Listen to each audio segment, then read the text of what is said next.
Hi hello. ബസ്സിൻ്റെ side സീറ്റിൽ ഇതാ ഇങ്ങനെ ഇരുന്ന് പോകുമ്പോൾ നമ്മൾ എന്തെല്ലാം കാര്യങ്ങളാണല്ലേ ചിന്തിച്ചു കൂട്ടുന്നത്. ഞാനാണെങ്കിലോ അന്തോ കുന്തോ ഇല്ലാണ്ട് ഒരുപാട് കാര്യങ്ങളാണ് കേട്ടോ ചിന്തിച്ചു കൂട്ടുന്നത്.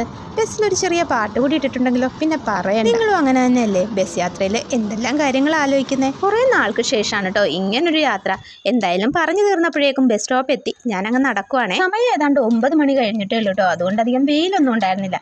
അതുകൊണ്ട് തന്നെ അത്ര മടുപ്പൊന്നും ഇല്ലായിരുന്നേ. അടുത്തൊരു ബേക്കറി തുറന്നിട്ടുണ്ടായിരുന്നു. വേഗം അവിടെ കയറി കുറച്ച് സാധനങ്ങൾ വാങ്ങിട്ടോ. അത്രയും രാവിലെ ആയതുകൊണ്ടാണെന്ന് തോന്നുന്നു കടകളൊന്നും തുറന്നിട്ടുണ്ടായിരുന്നില്ല. പ്രത്യേകിച്ച് സൺഡേ കൂടിയായിരുന്നു.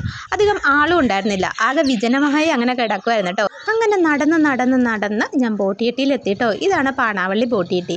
ഇവിടെ ദൂരോട്ടൊന്ന് നോക്കിക്കേ, ഞങ്ങളുടെ സ്വന്തം പെരുമ്പളം പാലം കണ്ടോ. ഇനി 1-2 മാസത്തെ പാടുകൂടിയല്ലേ, അത് കഴിയുമ്പോൾ ഞങ്ങളുടെ പെരുമ്പളം പാലം ഓപ്പൺ ആവും. അപ്പോൾ അത് ഓർക്കുമ്പോഴേ എന്ത് സന്തോഷാന്നറിയോ. അങ്ങനെ നോക്കി നിന്നപ്പോഴേക്കും ഒരു ബോട്ട് വന്നിട്ടോ. ഇത് എനിക്ക് പോകേണ്ട ബോട്ടല്ലേ, ഇത് പാണാവള്ളി പൂത്തോട്ട ഫെറിയാണ് കേട്ടോ. അതായത് പാണാവള്ളിയിൽ നിന്ന് പൂത്തോട്ടയിലേക്കും പൂത്തോട്ടയിൽ നിന്ന് പാണാവള്ളിയിലേക്കുള്ള ബോട്ട്. അതിനിടയ്ക്ക് പെരുമ്പളത്തിൻ്റെ തെക്ക് ഭാഗത്തുള്ള ബോട്ടിയെട്ടിയിലൊക്കെ അടുത്തടുത്തേ പോവുള്ളൂ കേട്ടോ.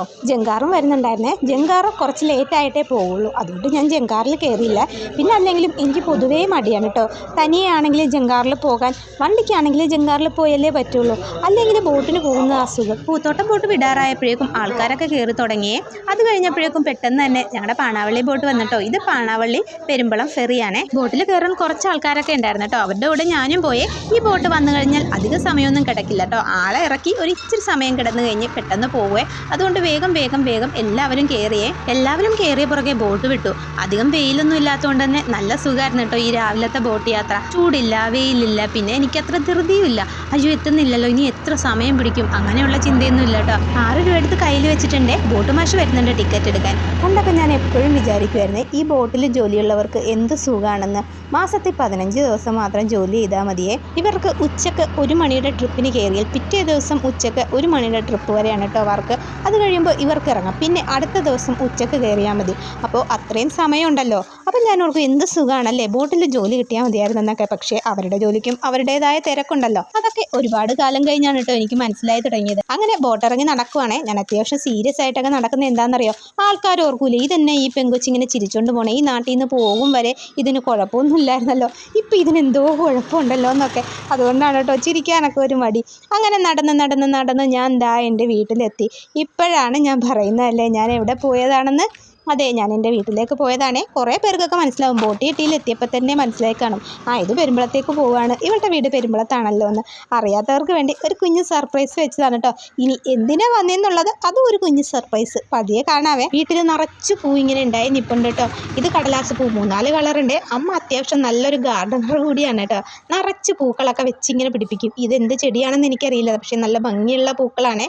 ഞാൻ ചെന്നപ്പോഴേക്കും അച്ഛനും അമ്മയും വാതിക്കെ തന്നെ നോക്കി നിൽപ്പുണ്ടായിരുന്നു കേട്ടോ. എന്നെ കണ്ടപ്പോൾ അമ്മ ചോദിക്കുക, നീ എന്തിനാണ് ഈ ചെടിയുടെ ഫോട്ടോ ഒക്കെ എടുത്തോണ്ട് വരുന്നതെന്ന്. അപ്പോൾ അച്ഛൻ ചോദിച്ച ചോദ്യം എന്നാണെന്നറിയോ, ആ 2 എണ്ണത്തിൽ ഒരെണ്ണത്തിനെങ്കിലും നിനക്കിങ്ങനെ കൊണ്ടുപോരാൻ മേലായിരുന്നോ എന്ന്. പിള്ളേരുടെ കാര്യമാണേ പറയണത്. 2നെയും ഞാൻ കൊണ്ടുപോകുന്നില്ല. അവനെയും കൊണ്ട് പോകുന്ന വെയിലത്ത് ശരിയാവില്ല. പിന്നെ ബാനുട്ടിക്ക് എക്സാമും ആണല്ലോ, അതുകൊണ്ട് 2 പേരെയും കൊണ്ടുവന്നില്ല. വീട്ടിൽ നിന്ന് ഞാൻ ഒന്നും കഴിക്കാണ്ടാണേ പോകുന്നത്. അവിടെ ഞാൻ ഉപ്പുമാവ് ഉണ്ടാക്കി വെച്ചത്. ഉപ്പുമാവ് എനിക്ക് അത്ര ഇഷ്ടമല്ല. എനിക്കറിയാം ഇവിടെ എന്തെങ്കിലും ഉണ്ടാവുമെന്ന്. അതുകൊണ്ട് തന്നെ നേരെ വന്നപ്പോൾ എനിക്ക് വിശക്കുന്നേന്നും പറഞ്ഞാണേ വന്ന് കയറിയത്. അപ്പോൾ മുട്ടക്കറി ഇരിപ്പുണ്ട്, വന്നെടുത്ത് കഴിക്കുമെന്ന് പറഞ്ഞപ്പോൾ ഞാൻ പറഞ്ഞു, അയ്യോ എനിക്ക് മുട്ട കഴിക്കാൻ പറ്റില്ല, എനിക്ക് മുഖത്ത് കുരു വരുവേ, കോഴിമുട്ട തൊടാൻ വയ്യ. പക്ഷേ അമ്മ അതൊന്നും സമ്മതിച്ചില്ല കേട്ടോ. കുരു വരുമെന്നും പറഞ്ഞ് മുട്ട കഴിക്കാതിരിക്കുന്നു, അതൊന്നും കുഴപ്പമൊന്നുമില്ല, അതൊക്കെ വന്നിട്ട് പൊക്കോളുമെന്നും പറഞ്ഞ് എന്നെ കൊണ്ടെടുത്ത് കഴിപ്പിച്ചു കേട്ടോ. പിന്നെ ഞാൻ ഓർത്തു എനിക്ക് പൊതുവേ മുട്ട വലിയ ഇഷ്ടമായതുകൊണ്ട് തന്നെ ഞാനെടുത്ത് കഴിക്കുകയും ചെയ്തേ. ഇന്ന് വീട്ടിൽ ചെറിയൊരു വിശേഷമുണ്ട്. അതിന് വേണ്ടിയിട്ട് കുറച്ച് ഫുഡൊക്കെ ഉണ്ടാക്കി വെച്ചിട്ടുണ്ട്.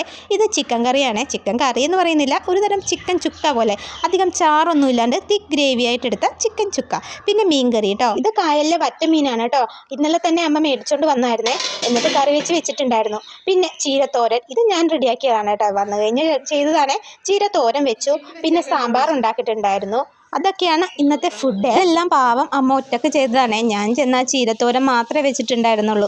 അത് കഴിഞ്ഞപ്പോഴേക്കും വിളക്ക് കത്തിച്ച് വെച്ചു. ഈ സമയത്ത് ഇതെന്തിനാ വിളക്ക് കത്തിച്ചെന്നല്ലേ ആലോചിക്കണേ. ഞാൻ പറഞ്ഞില്ലേ വീട്ടിൽ ചെറിയൊരു പരിപാടി ഉണ്ടെന്ന്, അതിന് വേണ്ടിയിട്ട് കത്തിച്ചതാണേ. കുറച്ച് ആൾക്കാരൊക്കെ വന്നിട്ടുണ്ട്. ഇന്ന് അപ്പൂൻ്റെ പെണ്ണും വീട്ടിൽ നിന്ന് കുറിയും കൊണ്ട് വരുമായിരുന്നേ.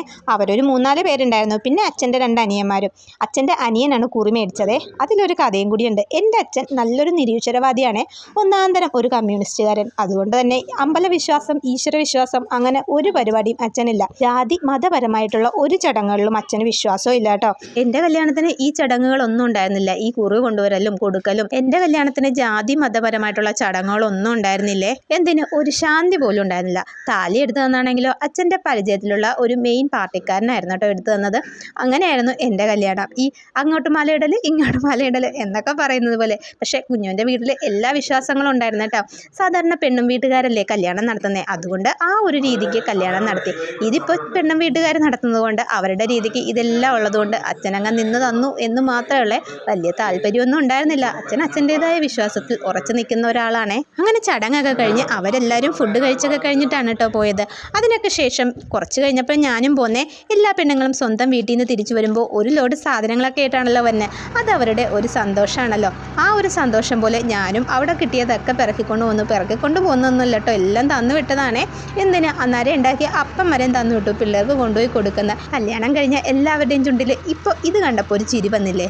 അത് തന്നെയാണ് സംഭവം. അപ്പോൾ ഇത്രയുള്ള കേട്ടോ വീഡിയോ. ഇഷ്ടപ്പെട്ടാൽ സബ്സ്ക്രൈബ് ചെയ്യണേ.